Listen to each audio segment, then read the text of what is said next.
असं का सोडून दिलं? कारण आता आमच्या लाईफ मध्ये दुःख आहे, कुणी आजाराने ग्रस्त आहे, कुणी मरणाला झुंज देतोय, कोणाच्या घरामध्ये शांती नाहीये, कोणी कर्जामध्ये डुबलंय, कोणाचे लेकरं व्यसनाच्या स्वाधीन आहे, कोणाचा पती व्यभिचारामध्ये आहे, घर आहे पण त्यामध्ये बिलकुल पण तिथं शांती किंवा आनंद नाहीये. मग असं वाटतं आम्ही कोणाची लेकरं आहोत? देवाचे लेकरं आहोत आणि जीवन देवाच्या लेकराप्रमाणे नाही.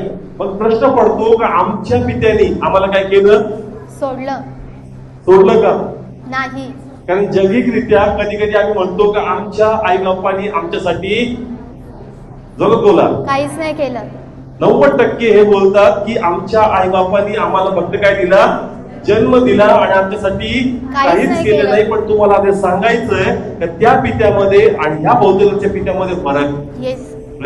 हालेलुया. असं समजू नका की जसं जगात अनुभव आहे ह्या आई बापाने काही केलं नाही, तसं त्याही बापाने आम्हाला जन्मदिन काय केलं?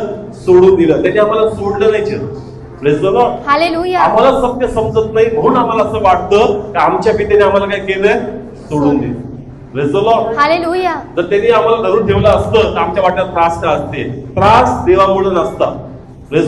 हालेलुया. बायबल सांगतं त्रासाला वाटेकरी पण मनुष्यच आहे. हालेलुया. देवाद्वारे त्रास आले का आशीर्वाद आले? आशीर्वाद आले. काय आले? आशीर्वाद आले. देवाने जे निर्माण केलं ना त्याला त्रास दिले नाही, त्याला आशीर्वाद दिले. येस. मनुष्याच्या नाकर्तेपणामुळे त्याच्या जीवनामध्ये त्रास आहे. हालेलुया. आमच्या नाकर्तेपणामुळे त्रास आले, मग देवाने सोडून दिलं नाही तरी देवाने आमच्यावर प्रेम प्रकट. येस.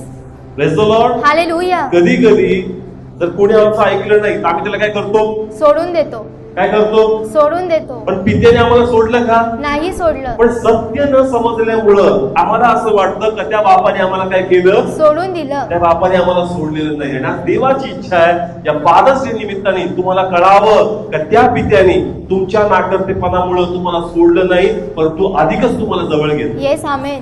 Praise the Lord.